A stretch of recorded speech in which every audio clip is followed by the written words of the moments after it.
कहानी मौत किसकी। संजीव अपने दोस्तों राघव और प्रतीक के साथ बियर बार में बैठकर बियर पी रहा था। संजीव आज बहुत खुश लग रहा था। अरे यार, आज की पार्टी में तो मजा आ गया। तुम दोनों दोस्तों के साथ तो मेरी जिंदगी इतनी अच्छी है कि क्या बताओ कितनी अच्छी है। अरे भाई, अब दोस्ती की है तो जीना मरना सब साथ में। हाँ अरे यार सुनो, जल्दी से एक बियर और ऑर्डर करते हैं ना, एक आखिरी, और उसके बाद ये जश्न यहीं खत्म हो जाएगा। अरे हाँ, क्यों नहीं। वेटर, जल्दी से 2 बियर की बोतल लेकर आओ। आज मेरे दोस्तों को जश्न मनाना है, क्यों? इतने में वहां पर एक बहुत सुंदर लड़की छोटे छोटे कपड़े पहनकर हाथ में बियर की बोतल लेकर उसके पास आती है। ये लीजिए, आपने बियर ऑर्डर की थी ना, मैं लेकर आ गई। क्या बात है यार, इस बार की वेटर तो बड़ी सुंदर है। अब बियर लेकर आई हो तो अपने हाथों से ही पिला दो ना। हाँ, क्यों नहीं, जैसा आप बोलोगे मैं वैसा ही करूँगी। क्या बात है यार, अब तो लगता है रोज यहीं आना पड़ेगा। उसके बाद वो लड़की उन तीनों को बियर सर्व कर देती है। पार्टी करने के बाद वो तीनों अपने अपने घर जाते हैं। प्रतीक, संजीव और राघव को उनके घर छोड़कर जैसे ही अकेला अपनी कार में आकर बैठता है तो अचानक उसे एहसास होता है जैसे उसकी कार की पीछे वाली सीट पर कोई बैठा हुआ है। वो तुरंत पीछे मुड़कर देखता है। तुम यहाँ क्या कर रही हो? और तुम मेरी कार में कब आई? अरे तुम तो बार में वेटर थी ना। बस ऐसे ही मेरा दिल कर रहा था आपके साथ आपके घर चलने का, इसलिए मैं आपके साथ चली आई। अरे लेकिन तुम मेरी कार में आई कब? अभी कुछ देर पहले तो यहाँ पर मेरे दोस्त बैठे हुए थे। प्रतीक के इतना बोलते ही उस लड़के का चेहरा खतरनाक तरीके से बदल जाता है।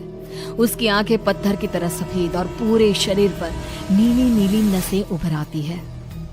गाड़ी चलाओ, पूरी स्पीड में चलाओ, और अगर तुमने गाड़ी रोकने की कोशिश भी की तो मुझसे बुरा कोई नहीं होगा। डर की वजह से प्रतीक के पसीने छूटने लगते हैं। उसका शरीर बुरी तरह से कांप रहा था। प्रतीक बिना कुछ सोचे समझे कार को फुल स्पीड से चलाना शुरू करता है। चलते चलते वो शहर से दूर एक पहाड़ी पर पहुंच जाता है और सामने अब सिर्फ पहाड़ी का किनारा दिख रहा है, जिसे देख प्रतीक घबराकर अचानक से कार को ब्रेक लगाता है। देखो, मुझे छोड़ दो मुझे। अगर मैंने गाड़ी जरा सी भी आगे बढ़ाई तो हम दोनों नीचे गिरकर मर जाएंगे। ये तो तुम्हें पहले सोचना चाहिए था ना। अब कुछ नहीं हो सकता।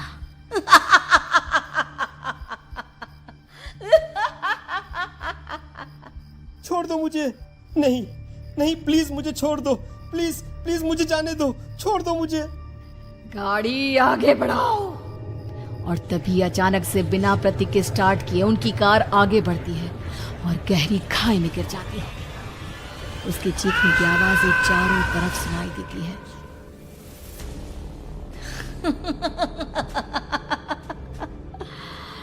तुझे मारकर मेरे कलेजे में जल रही आग को थोड़ी शांति तो मिल गई, लेकिन अभी ये कहानी खत्म नहीं हुई। और फिर अगले दिन राघव और संजीव को पता चलता है कि प्रतीक की पहाड़ी से नीचे गिरकर मौत हो गई। अरे कल रात की तो बात है यार, हम सब बैठकर पार्टी कर रहे थे, लेकिन मेरी एक बात समझ में नहीं आ रही। राघव शहर से इतना बाहर उस पहाड़ी पर इतनी रात को क्या करने गया था? अरे यार, वही सोचकर तो मैं भी परेशान हूँ। हम दोनों को छोड़ने के बाद तो वो सीधा अपने घर जाने वाला था, और वो आत्महत्या क्यों करेगा भाई? कल रात तक वो कितना खुश था, हमारे साथ सेलिब्रेट कर रहा था। हाँ, लेकिन पुलिस ने तो यही कहा है कि प्रतीक ने अपनी कार को जानबूझकर पहाड़ी से नीचे गिरा दिया और आत्महत्या कर ली। अरे यार संजीव, मेरी तो कुछ भी समझ में नहीं आ रहा है। चल ठीक है, अब मैं अपने घर जाता हूँ। Okay bye. राघव अपने घर में अकेला था। दोपहर का वक्त था। तभी दरवाजे की घंटी बजी। कौन है? अरे 1 मिनट रुको, अभी आता हूँ। राघव ने जैसे ही दरवाजा खोला उसने देखा कि सामने एक बहुत खूबसूरत लड़की खड़ी हुई है। कौन है आप और यहाँ किससे मिलने आई हैं? देखिए ना, बाहर बारिश शुरू हो गई थी, मेरी गाड़ी खराब हो गई है। आपका घर नजर आया तो सोचा कुछ हेल्प ले लेती हूँ। क्यों नहीं, आइए ना, आइए आइए। मेरे कपड़े पूरे भीग चुके हैं, क्या आपके पास टॉवल मिलेगा प्लीज? राघव अपने बाथरूम से एक टॉवल लाकर उस लड़की को देता है। थैंक यू सो मच, अब मैं चलती हूँ। अरे इतनी क्या जल्दी है? आप चाहे तो बारिश रुकने तक यहाँ पर रुक सकती हैं। हाँ। लड़की ने पलटकर राघव की तरफ देखा। नहीं, मुझे जाना होगा, मेरा काम बाकी है। और वो वहां से चली गई। उस लड़की के जाने के बाद राघव अपने बाथरूम में नहाने के लिए गया और जैसे ही उसने बाथरूम में देखा तो उसका टॉवल वहीं पर लटका हुआ था। उसने टॉवल हाथ में लिया तो देखा कि उसका पूरा टॉवल खून के धब्बों से सना हुआ है। अरे अरे ये क्या? ये टॉवेल तो मैंने उस लड़की को दे दिया था। ये वापस मेरे बाथरूम में कैसे आ गया? और इस पर ये खून के धब्बे कहां से आ गए? राघव ने आईने में देखा तो उसकी गर्दन पर एक बड़ा सा चाकू का कट लगा हुआ था जिससे खून बह रहा था, जिसे देख राघव के होश उड़ गए।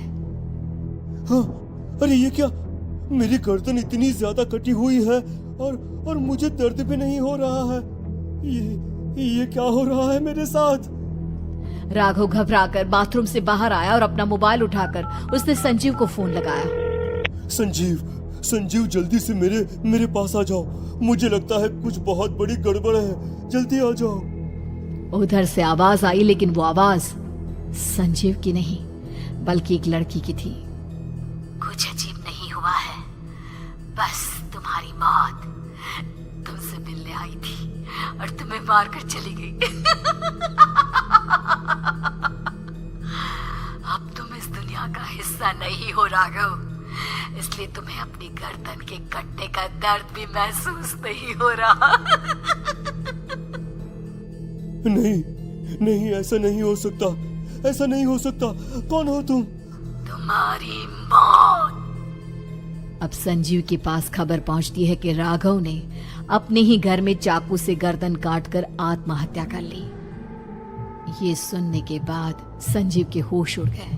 वो पसीने से तरबतर हो गया और एक अनजाना डर अब उसके दिल को सताने लगा। संजीव के साथ ही उसका एक छोटा भाई राजीव भी रहा करता था। अपने भाई को इस तरह परेशान देखकर राजीव उसके पास आया। अरे भैया, क्या हुआ भैया? आप इतने घबराए हुए क्यों लग रहे हैं? प्रतीक और राघव की मौत, मेरा मतलब मेरी कुछ समझ में नहीं आ रहा भाई। अचानक से मेरे दोनों दोस्तों ने आत्महत्या क्यों कर ली? अरे वो तो मेरी भी समझ में नहीं आ रहा है भैया। हाँ, हो सकता है कि कोई परेशानी होगी और इसीलिए उन्होंने ऐसा किया होगा। हाँ, लेकिन दोनों की जिंदगी में एक साथ परेशानी और दोनों का इतनी खतरनाक तरीके से आत्महत्या करना, कहीं ऐसा तो नहीं मैं भी मर जाऊंगा? अरे आप ऐसी बातें क्यों कर रहे हैं भैया? वैसे ही मैं इतना परेशान हूँ। जब से अंजलि ने मेरा साथ छोड़ा है तब से सब कुछ बहुत अजीब सा हो गया है। रोज रात को डरावने सपने आते हैं। ऐसा लगता है जैसे अंजलि बार बार मेरे सपनों में आकर मुझे डराने की कोशिश करती है। अंजलि का नाम सुनते ही संजीव की आंखें फट गई और उसके गले में आवाज अटक गई। उसके चेहरे पर घबराहट साफ नजर आ रही थी। कौन थी वो लड़की जिसने प्रतीक और राघव को आत्महत्या की आड़ में मौत के घाट उतार दिया? और कौन थी अंजलि जो बार बार राजीव के सपनों में आकर उसे डरा रही थी? अंजलि का नाम सुनकर संजीव इतना घबरा क्यों गया? इन सवालों के जवाब जानने के लिए देखिए इस खतरनाक कहानी का अगला भाग।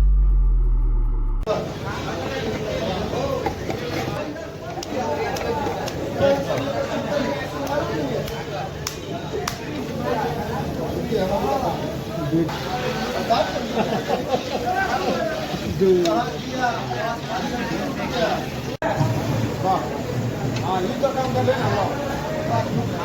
वकील बहू जनक पेशे से एक बहुत अच्छी वकील थी, लेकिन कहते हैं ना, बहू कितनी भी बड़ी तोप क्यों ना हो, सास के सामने तो भीगी बिल्ली ही होती है। अरे जनक, क्या बात है, आज रोटी नहीं मिली अभी तक। ये तेरा कोर्ट नहीं है जो आज फैसला ना हुआ तो कल की तारीख मिल जाए। रोटी तो रोज वक्त में चाहिए। हाँ माँ जी, रोटी तो कब की बन गई, मैंने आपको कहा तो खाना खाने के लिए, आपने शायद सुना नहीं होगा। ओहो, जज नहीं हूं मैं तेरे कोर्ट की, सास हूं सास। कोई दलील फालतू की मत देना यहाँ। बहुत जानती हूं मैं इन वकीलों को, अपनी बात ऊपर रखने के लिए झूठ बोलने में जरा भी नहीं सोचते। तभी वहां जनक के ससुर आ जाते हैं। अरे भाग्यवान, क्यों बेचारी के काम को कोसती रहती है हमेशा। मैं भी तो था वहां जब ये आई थी तुझे रोटी खाने को बुलाने के लिए। सास को तो अब गुस्सा आ जाता है कि कैसे किसी ने बहू की साइड ले ली। अरे वाह जी वाह, वो तो मैं जानती थी कि कोई ना कोई गवाह तो ये पेश कर ही देगी। पर मैं तो अब सीधा खाना खाकर सोने जाऊंगी। मुझे आदत नहीं है किसी से बहसा बहसी करने की। पता नहीं कैसे ये वकील इतना दिमाग लगाकर खुद तो झूठ बोलते ही हैं, साथ में झूठे गवाह भी ले आते हैं। जनक को सास के ताने सुनने की अब आदत सी पड़ जाती है। एक दिन जनक वकील की ड्रेस पर काला कोट पहनकर कोर्ट के लिए निकल ही रही होती है कि अरे कहाँ चली काला कौवा बनकर? टोक दिया ना, अब कोर्ट तो वकील वाली ड्रेस पहनकर ही जाऊंगी ना। वाह भाई वाह, दामिनी तो मैंने भी देखी है। सन्नी पाजी ने ऐसा ही कोट पहना था और कहा था कि तारीख पर तारीख, तारीख पर तारीख। मतलब कि कोई बात करनी है तो बोलिए, वरना वक्त नहीं है मेरे पास खराब करने के लिए।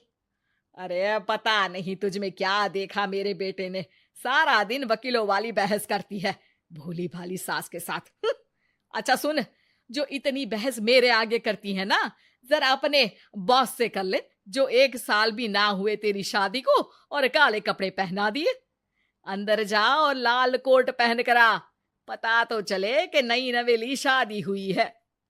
अरे माँ जी, कोर्ट में मेरा बॉस क्या करेगा, ये तो पूरे देश की ड्रेस है वकीलों के लिए। लेकिन सास तो ठहरी सास। अच्छा, तो कोई जरूरत नहीं है 2-4 साल कोर्ट जाने की।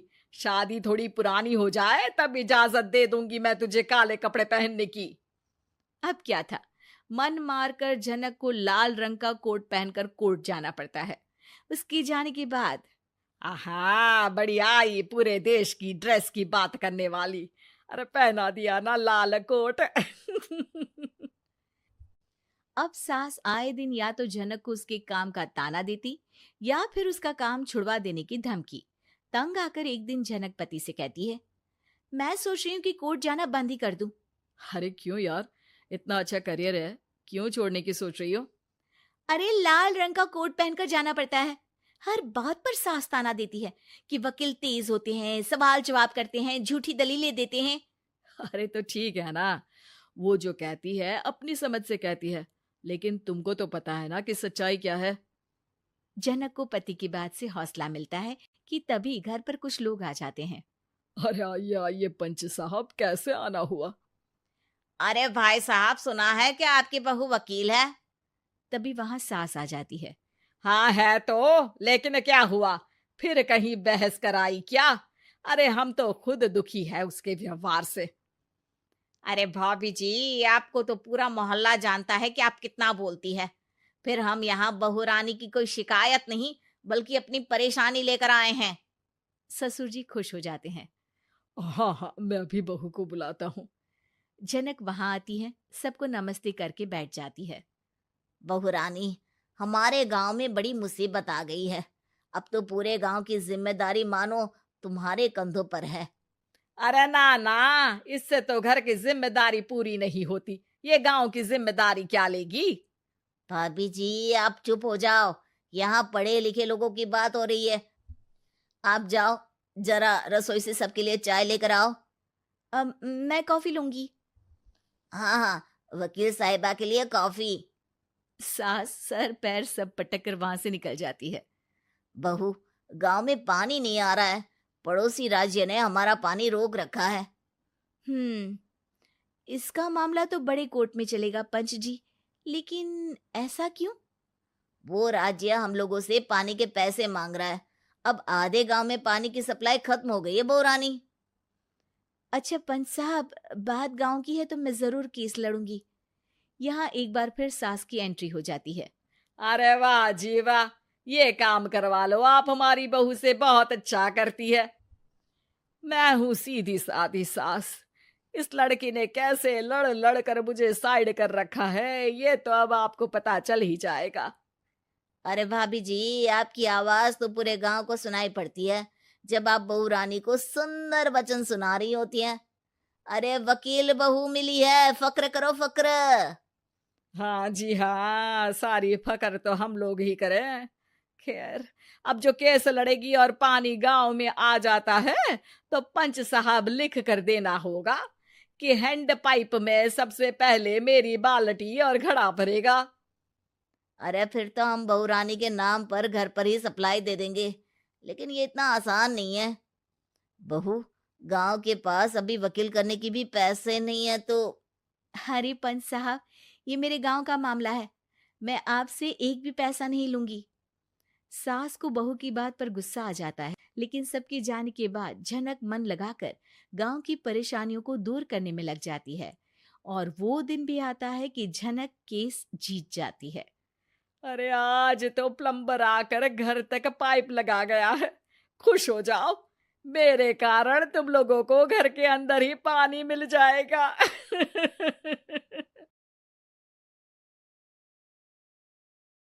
कहानी उन आम घरों की है जहां खाने वाले तो कई, लेकिन कमाने वाला एक मर्द ही होता है। बावजूद इसके उससे उम्मीदें कम नहीं होती। देखिए जी, सामने वाले वर्मा जी कैसी अच्छी तरह से सफाई करते हैं छुट्टी वाले दिन अपने घर की, और एक आप हैं। अरे यार, उनके पास कार है, ऑफिस पास में है और हफ्ते में 2 दिन की छुट्टी होती है, तो फर्क तो पड़ता है ना। मेरी तो शादी ही गलत हो गई। अरे कोई मस्त लड़का मिलता, कमाता भी, घुमाता भी, घर के कामों में भी मदद करता, लेकिन नहीं जी, हमारे वाले को तो कमाने से फुर्सत ही नहीं, और कमाई भी ऐसी कि कोई जरूरत पूरी ही नहीं हो रही है। सुनील बेचारा शीना को देखकर सोचता है कि शीना सही कह रही है। देखने में सुंदर है, घर का सारा काम कर लेती है, उसे तो कोई भी अच्छा लड़का मिल सकता था। क्या सोच रहे हैं? भागने का इरादा तो नहीं है? अरे नहीं मेरी प्यारी बीवी, मैं तो नहीं, पर डर है कि तुम नहीं कहीं भाग जाओ मुझे छोड़कर। शीला सुनील के मुंह से प्यार भरी बात सुनकर मुस्कुराती है। आप भी ना। सुनील एक दिन ऑफिस से घर आता है कि तभी शीना कहती है, सुनिए जी, वो मेरी सहेली आई थी, सारा दिन वो लोग यहीं थे, अब जा रही थी तो मैंने कहा नहीं नहीं, मेरे पति छोड़ आएंगे ना तुम्हें, तो रोक लिया मैंने।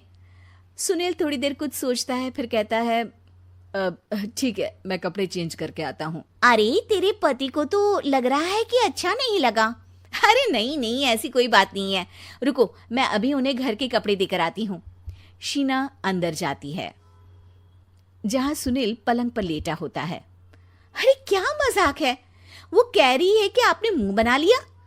सही तो कह रही है, सुबह से अब ऑफिस से लौटा हूँ, एक कप चाय का तो पूछा नहीं, 20 किलोमीटर जाओ और आओ, और फिर कल उसी टाइम पर ऑफिस। अरे यार, मुझे गाड़ी चलानी आती ना तो बोलती भी नहीं आपको, और कौन सा रिक्शा खींच कर जाना है आपको। सुनील अब क्या बोलता। रात देर से आता है और सो जाता है। अगले दिन शरीर दर्द हो रहा है। अरे तो मत जाओ ना ऑफिस, चलते हैं ना मार्केट घूमने, फिर पिक्चर देखेंगे और रात में खाना खाकर घर वापस। सुनील जब सारे दिन की थकान वाला शेड्यूल सुनता है तो वो सीधे सीधे ऑफिस के लिए तैयार हो जाता है। अब आए दिन शीना की डिमांड बढ़ती ही चली जाती है और सुनील उसको पूरा भी करता। लेकिन एक दिन, ए जी मेरा भाई आ रहा है, उसे 2 लाख रुपए की जरूरत है। हाँ तो मैं क्या करूं शीना, मेरे पास इतने रुपए नहीं है। हाँ हाँ पता है नहीं है, लेकिन किसी से लेकर तो दे सकते हो ना। अरे मैं किससे मांगू, मेरे तो जानने में भी कोई नहीं है जिसके पास इतनी बड़ी रकम हो। तभी वहां शीना का भाई शीनू आ जाता है। जीजा जी कैसे हैं आप? अब मैं ठीक हूँ शीनू। अचानक इतनी बड़ी रकम की जरूरत कैसे पड़ गई? अरे जीजा जी वो बिजनेस शुरू किया ना, तो उसके लिए पैसे की जरूरत है। काफी हो चुका है, थोड़ा पैसा बचता है तो मैंने सोचा आपसे ले लूं। अब देखो, मेरे ऑफिस में कुछ लोग हैं जिनकी सेविंग अच्छी है, मैं उन लोगों से बात करके देखता हूँ। सुनील ऑफिस से किसी से पैसे लेकर शीना को दे देता है। शीना वो पैसा भाई को दे देती है। 2 महीने बाद। अरे यार शीना, वो ऑफिस वाला आदमी अपने पैसे मांग रहा है, कैसे दूं? अपने भाई से बोलो ना पैसे दे दे। अरे हाँ हाँ दे देगा, कहाँ भागा जा रहा है। आप उनको बोल दो कि दे देंगे। थोड़े दिन बाद। शीना, वो आदमी मुझसे आज भी पैसे मांग रहा था यार, मैं तंग आ गया हूँ। ऑफिस जाते ही सामने उसका चेहरा दिखता है, क्या बोलूं, बार बार पैसे मांगता है। अच्छा, मैं शीनू को फोन लगाती हूँ, बात करके देखती हूँ। शीना भाई को फोन करती है लेकिन वो फोन उठाता ही नहीं। लगता है भाई कहीं ऐसी जगह है जहाँ नेटवर्क की समस्या होगी। सुनील अगले दिन दोपहर को ही